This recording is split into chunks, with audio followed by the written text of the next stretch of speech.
After weeks, months, even years of being on a chemotherapy drug, you can develop something called drug resistance. And fasting helps prevent that resistance that we can develop to all these medications that you're taking for a long time.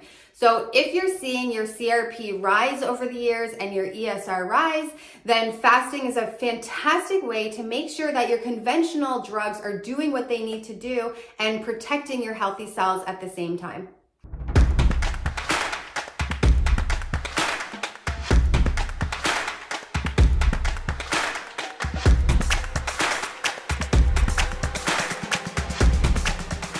Hello, Dr. Laura here. In this video, I'm going to go through all the things that you need to know when going through chemotherapy for your cancer treatments. I will be discussing the top 2 concepts that are critical for you to know, and they are maybe seen as alternative medicine here in North America, but let me tell you, in Europe, it is a mainstream staple that they use, for anybody going through chemotherapy. Going through chemotherapy is likely a very dreaded concept for you. You don't want to be exposed to all the toxicity, how crappy you're going to feel, and even the damage that it does to all of the healthy cells in your system. So in this video, I'm going to go through all the things that you can easily apply and incorporate into your own life leading up to, during, and after each treatment that you have. When I had the opportunity to travel to Germany and Switzerland, I was speaking to the oncologists, part of the cancer care hospitals there, and asked them how they incorporated fasting part of their chemotherapy routines. And I was expecting to hear, like I hear in North America, they say, oh, just, eat whatever you want. There's no need to fast. Supplements, avoid everything. And they're very negative to anything that comes to anything that's outside of pharmaceuticals, as you likely already know. In Germany and in Switzerland, the few hospitals that I went to, they all incorporate fasting as part of their regular routine, supporting someone throughout their chemotherapy. And they said, of course they're fasting 24 hours prior to their chemotherapy session.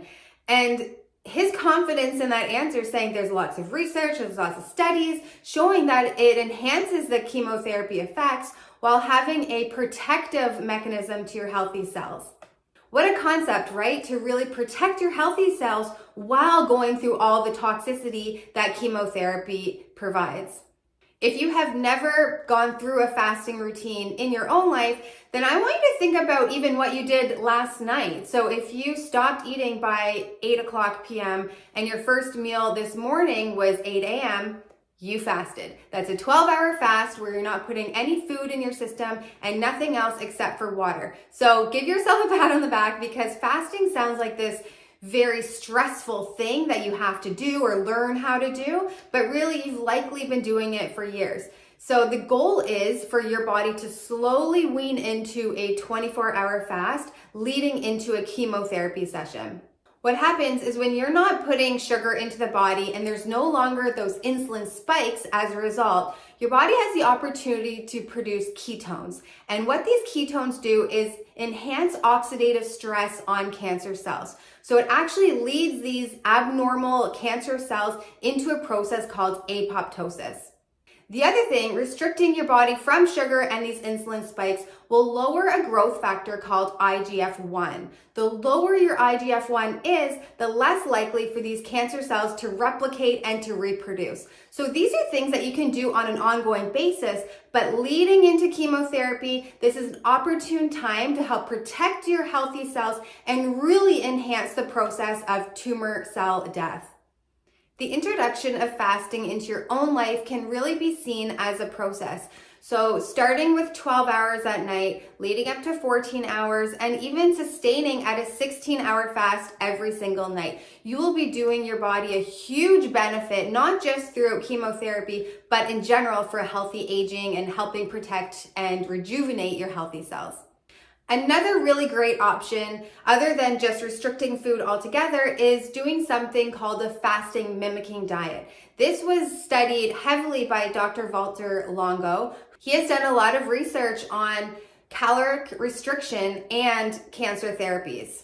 I talk a lot about this in my book, Live Longer and Stronger with Breast Cancer, as well as my new book, Cancer Doesn't Own You. So if you haven't had the chance yet, make sure you head to drlori.ca to get the information on how to get your own copy.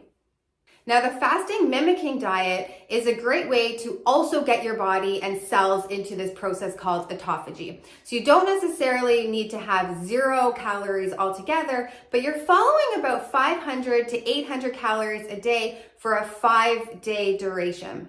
And when you break down that calorie load, it's low carb, low protein, and moderate fat intake. This also allows your body to go into a state of ketosis, and it's very beneficial for cancer care in general. Usually with the patients I see, I like to wean them into this process and trying to accomplish this once a month. You can do this prior to chemotherapy sessions, so doing a fasting mimicking for 5 days prior, and even as a maintenance to help with your energy levels, with your immunity, even for your mental health. It gives you a sense of clarity and you just feel a lot stronger altogether.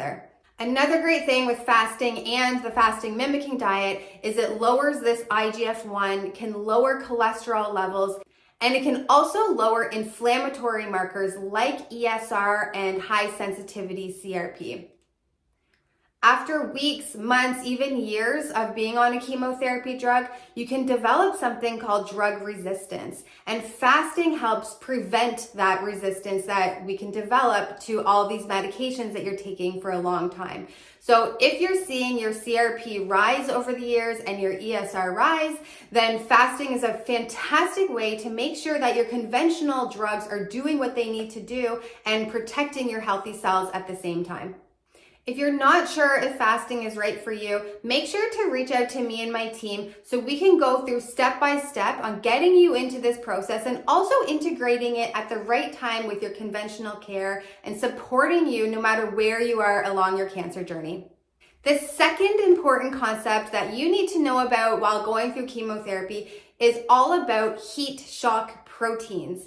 In Germany, they use the power of heat and the power of your innate intelligence to support your body throughout any treatment that you're going through, especially for cancer.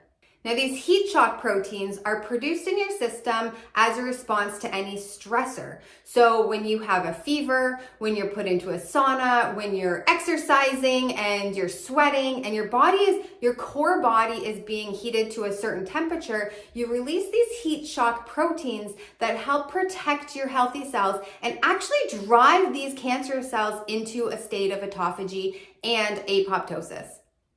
In my clinic, we have the Ozone sauna where you can sit in this chamber with your head sticking out of it, and we set the temperature to about 110, even to 115, and you sit in this for 20 minutes, 15 minutes, and you are sweating. Your core body temperature is reaching a degree that it's inducing a mild stressor, and your body is becoming more resistant to other stressors that it may be exposed to.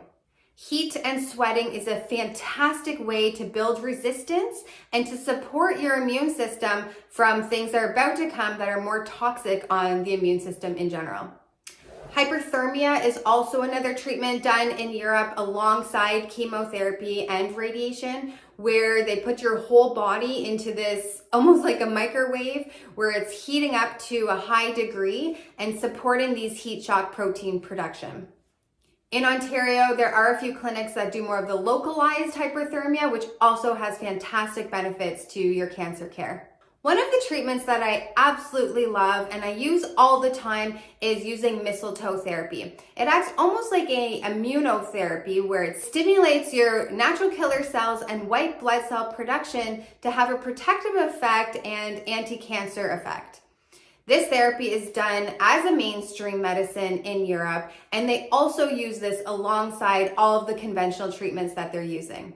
I'm gonna have a whole nother video just on mistletoe therapy because it's such a powerful tool to use alongside your cancer care, but the whole goal is when it's inserted through an injection and through an IV drip, we are aiming to get to a tolerance where you're actually inducing a slight fever and you're getting maybe a hot flash, you're getting a warming sensation after the treatment. So everyone is so different on which amount that they can tolerate, but that really is the end goal, to have a hyperthermia effect on the body with every treatment that you're having.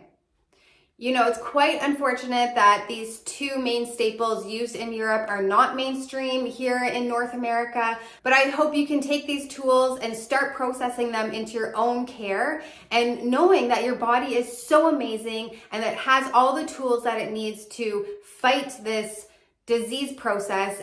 And I know when you integrate these therapies alongside your oncology and conventional team, that's when you'll have the best outcomes.